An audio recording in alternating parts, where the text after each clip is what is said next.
Bem-vindo a bordo, eu sou o Cláudio Lucchesi e esse aqui é o Kowalski e estamos começando mais um Documento Revista Asas, aqui com os passarinhos cantando atrás de mim e junto com os nossos parceiros, a Embraer, a El Sistemas, Digex, AD Tech e Hangar 33.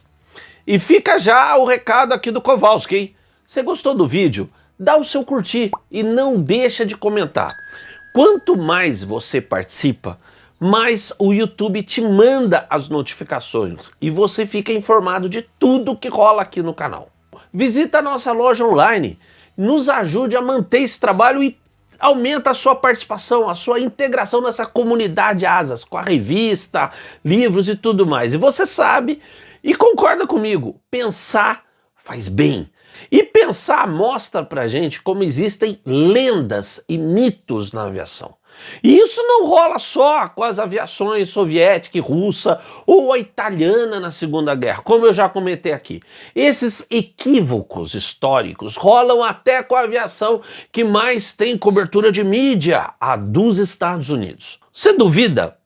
Faz um teste. Pergunta por aí o nome de um caça supersônico da US Navy na Guerra Fria. Ou pergunta sobre um que foi um MiG Killer no Vietnã. Quer apostar que vai ouvir a mesma resposta nas duas? O F-4 Phantom II. Sim, claro, o Phantom é um ícone, uma senhora máquina. A gente ainda vai falar dele aqui no canal. Mas não foi ele que segurou a barra na crise dos mísseis de Cuba, a mais tensa de toda a Guerra Fria. Foi o Volt F-8 Crusader. E ele também foi usado no Vietnã. Não como o F-4, que voou até pela USAF. Então a quantidade de F-8 de Crusader foi bem menor que a de Phantom. Mas se a gente for ver a relação de perdas por vitórias, a do Crusader foi basicamente a mesma que a do Phantom. E isso incluindo as perdas dos RF-8 de reconhecimento, desarmados.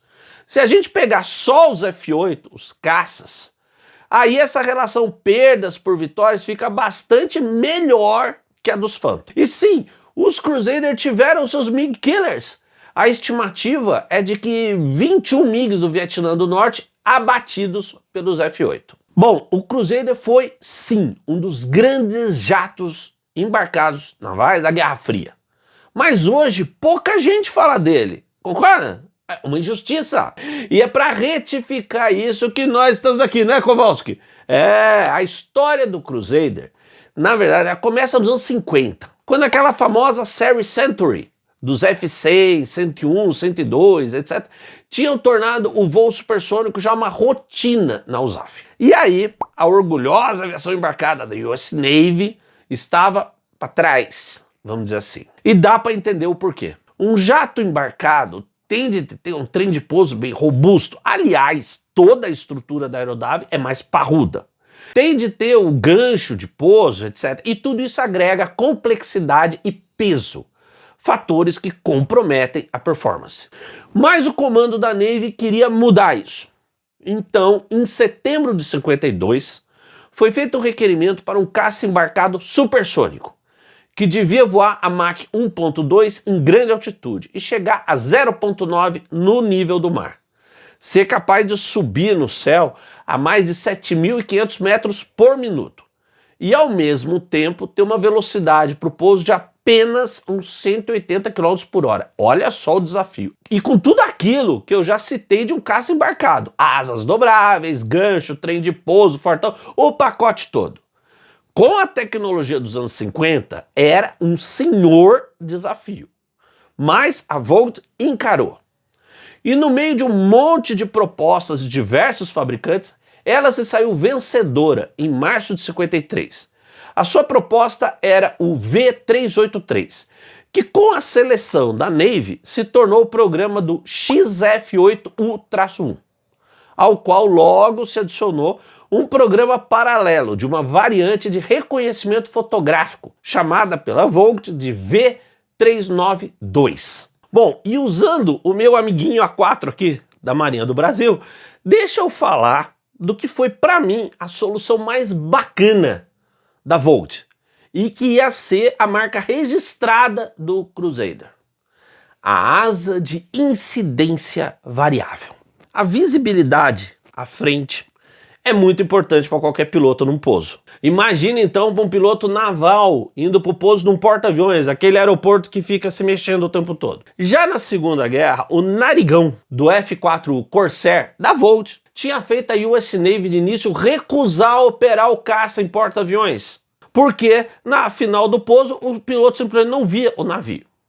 Foi só quando os pilotos da Royal Navy criaram uma técnica de pouso em porta-aviões com os seus Corsair, que a US Navy, importando essa técnica, liberou os seus Corsair em porta-aviões. Outro bom exemplo é um dos primeiros caças a jatos embarcado, o F-7U Cutlass, também da Volt. Ele não era narigudo como o Corsair, mas para ter a sustentação necessária em baixas velocidades, exigida para se posar no porta-aviões, o F-7U tinha de fazer a final com um ângulo de ataque de 20 graus, o que era muito ruim para os pilotos verem a pista, o navio.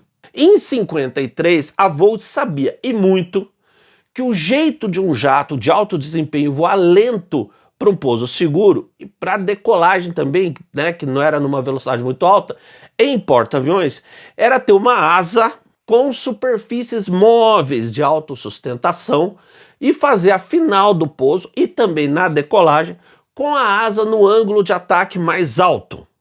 Mas isso levantava o nariz, né? Se você levanta, o narigão vai lá para cima, né? Bom, e se o nariz ficasse, né, nesse ângulo, atrapalhava a visão do piloto. E se só a asa ficasse nesse ângulo de ataque mais alto? Nasceu assim a asa do Crusader. Nas decolagens e pouso, para incrementar a sustentação, um mecanismo levantava a asa, que por isso é que era uma asa alta, aumentando a sua incidência. E no voo normal, a asa se acomodava na fuselagem. Como só a asa se alterava, o seu alto ângulo de ataque nos pousos e decolagens não afetava em nada a visibilidade à frente do piloto, porque não era o nariz do avião que apontava para cima, era só a asa. Pronto, resolvido. Mas tinha o seu lado pitoresco. Os pilotos tinham de se acostumar com isso, porque, como você sabe, todo avião voa no sentido da asa. É a asa que literalmente está voando. Então, quando a asa era levantada para o pouso, o piloto tinha a sensação que o seu cockpit estava baixando no sentido do voo. E ao contrário, na decolagem, quando o recolhimento da asa, vamos chamar assim, fazia parecer que o cockpit é que estava levantando. Devia ser mesmo uma sensação meio maluca, viu? No armamento, o Crusader tinha suportes nas laterais da fuselagem para até 4 mísseis Arar Sidewinder, mas também tinha 4 canhões de 20mm, 2 de cada lado da fuselagem dianteira. No Vietnã, aliás, geralmente se voava com só 2 mísseis para melhorar a autonomia. E outra coisa, nessa época a aviação militar estava, vamos dizer assim, obcecada com o míssil, visto como a arma definitiva do combate aéreo. Lembra aí, os primeiros Phantom só tinham mísseis, assim como os F-101 e os 102. E o real do combate aéreo não era bem assim. Quebrando a cara no Vietnã, diante dos canhões dos MiG, a McDonnell Douglas acabou tendo que correr no prejuízo para instalar um canhão no Phantom, você sabe disso. O Crusader não. Desde o início tinha 4 canhãozaços de 20mm no nariz. E por isso ficou conhecido com muito carinho como o último dos Gunfighters. E como eu disse no início, ele provou muito bem em dezenas de combates com os MiG norte-vietnamitas como esse armamento podia ser letal. O primeiro Crusader de produção, F-8U-1, saiu da fábrica em Dallas em setembro de 55. E o primeiro exemplar foi aceito para serviço pelos Marines, os fuzileiros navais norte-americanos, em janeiro de 56, com os testes de qualificação em porta-aviões feitos no Forrestal. E a Navy não resistiu à notória rivalidade entre Marinha e Força Aérea. Na época, o recorde de velocidade de um caça da USAF tinha sido estabelecido por um F-100C em 20 de agosto de 55, 1.323 km por hora, ou Mach 1.25. Então, em 21 de agosto de 56, o F-8U-1 do comandante Duke Windsor cravou 1.633 km por hora. Pela primeira vez na era do jato, um caça embarcado superava em performance o caça de terra. E como eu disse, foi desenvolvida também a variante de fotorreconhecimento, F-8U-1P, cujos primeiros foram entregues à Navy em setembro de 57. Com os canhões retirados, a parte ventral da fuselagem dianteira foi toda redesenhada e instalado um impressionante arsenal fotográfico, com 4 posições cobrindo de horizonte a horizonte em montagens oblíquas e verticais das câmeras. E estas eram especiais, feitas pela Chicago Aerial, usando negativos de 127 por 127 milímetros, ou seja, grande formato.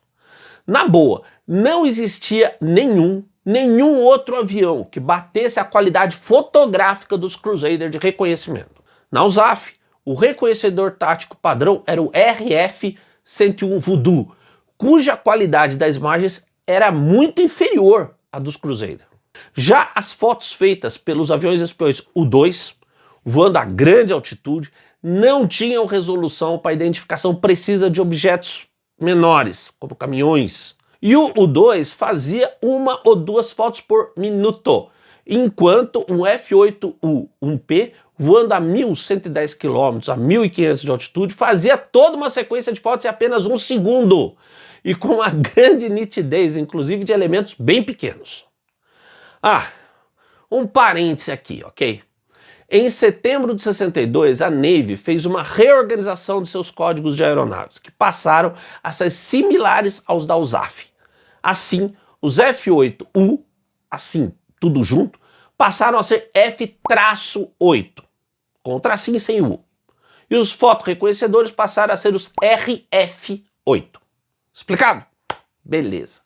Então, seguindo sobre esses RF-8, os seus pilotos eram uma elite e tinham orgulho de desenvolver toda uma arte de técnicas de voo para obter as imagens mais nítidas e precisas que já se tinha visto até então. E tudo isso colocou o Crusader no centro da mais tensa crise da Guerra Fria. Em 14 de outubro de 62, um U-2 voando sobre Cuba comprovou que a inteligência militar dos Estados Unidos mais temia. A União Soviética estava instalando mísseis balísticos R-12 na ilha de Fidel Castro, de onde podiam atingir o território continental norte-americano com armas nucleares. Respondendo a isso, no dia 22, os Estados Unidos anunciaram um bloqueio naval à ilha, mobilizando unidades aéreas e navais, numa posição de força do presidente Kennedy. Mas, diante da opinião pública mundial, Kennedy precisava e urgente de provas inegáveis que amparassem essas ações militares e outras. E para isso, entraram em ação os RF-8. No dia seguinte ao início do bloqueio, em 23 de outubro, operando de Key West e Jacksonville, 6 Crusader decolaram para missões de fotorreconhecimento sobre Cuba, visando alvos previamente marcados nas fotos dos U-2. E esses voos foram tão decisivos, aliás, que aparecem no longa 13 Dias, de 2000, estrelado pelo Kevin Costner. As fotos obtidas não deixaram dúvidas, olha aí. Com as fotos dos Crusader, os Estados Unidos convocaram uma reunião de urgência das Nações Unidas no dia 25, denunciando a ameaça nuclear na ilha. E agora, duas historinhas folclóricas dessas missões dos Crusader. Assim que tomou o poder em Cuba, Fidel tinha ido a Nova York para falar nas Nações Unidas em setembro de 60. Hospedado no hotel e temendo que a CIA tentasse matá-lo envenenando a sua comida, Fidel chegou a exigir que uma galinha fosse morta na sua frente e aí preparada para sua refeição, sob vigia de sua segurança. Então, nos voos dos RF-8 sobre Cuba, em 62, cada missão era marcada no avião com o desenho da galinha morta, como se vê nessas fotos. Pois é. E outro lance é que nos Crusader dessas missões, bem na barriga onde ficavam as câmeras, né, foi escrito em inglês: sorria, você está no Candy Camera. Exatamente como aparecia num popular programa de TV de pegadinhas da época. Por outro lado, os caças F-8 Crusader também estavam presentes, atuando no bloqueio naval de Cuba, inclusive embarcados no USS Enterprise, o primeiro e então único super porta-aviões do mundo com propulsão nuclear. Felizmente para toda a humanidade, a crise dos mísseis se dissipou e se encerrou no final de outubro. Depois disso, como eu disse no início, os F-8 e RF-8 iam ser muito ativos na Guerra do Vietnã, convivendo lado a lado com o seu substituto nos esquadrões da Navy dos Marines, o F-4, e mostrando que não ficava muito a dever, viu? Não mesmo, principalmente as primeiras versões do Phantom. Como eu já disse, em termos de perdas em combate no Vietnã, os Crusader ficaram ali, viu, com o Phantom. A Vogt chegou até a tentar um Crusader de nova geração, o 3, que voou em junho de 58 e chegou a incríveis Mach 2.39 num dos voos de testes. Mas aí a decisão já estava tomada em favor dos Phantom. Assim, na Navy, os últimos F-8 foram aposentados em 76 e os derradeiros RF-8 em 87. E acabou? Não! Porque o Crusader foi operado por dois outros países, a França e as Filipinas. Acredite se puder. Naquela política de o inimigo do meu inimigo é meu amigo, os Estados Unidos forneceram 35 F-8H às Filipinas do ditador Ferdinando Marcos, dos quais 25 foram operados e 10 usados como fontes de peças. E os Crusader filipinos foram aposentados só em 91, hein? Pois é. E mais, olha só, foram os franceses, os últimos operadores militares desse grande jato de combate, atestando mais uma vez as suas enormes e inegáveis qualidades. Depois de avaliar o próprio Phantom, a aviação naval francesa, a Aeronavale, selecionou o Crusader como seu caça supersônico embarcado. E a Vogt desenvolveu uma variante própria, o F-8E-FN, que começou a ser entregue no final de 64 e ao todo teve 42 produzidos. E durante a sua longa carreira francesa, os Crusader voaram em missões de combate no Líbano em 83, na costa da Líbia em 84 e no Golfo Pérsico por causa da guerra Irã-Iraque. Mais tarde operaram a partir de 93 sobre a ex-Iugoslávia, então em guerra civil, até 99 na crise de Kosovo. Os últimos só foram aposentados em 2000, com a chegada dos Rafale M de quarta geração. E para encerrar, alguns F-8 foram usados pela NASA nos anos 70 como aviões laboratório para novas tecnologias. E nessa função, o maior destaque cabe a esse Crusader aí da foto, o 802, um F-8A que foi fundamental para o desenvolvimento do sistema de controles de voo assistido por computador, o Fly-by-Wire digital. Essa foi a história de um dos grandes jatos de combate embarcados da Guerra Fria e que pouca gente conhece hoje. Mas você viu aqui no canal da Revista Asas, comigo e com o Kowalski, o melhor da aviação e sua história e cultura no YouTube. Um grande abraço e até o próximo voo.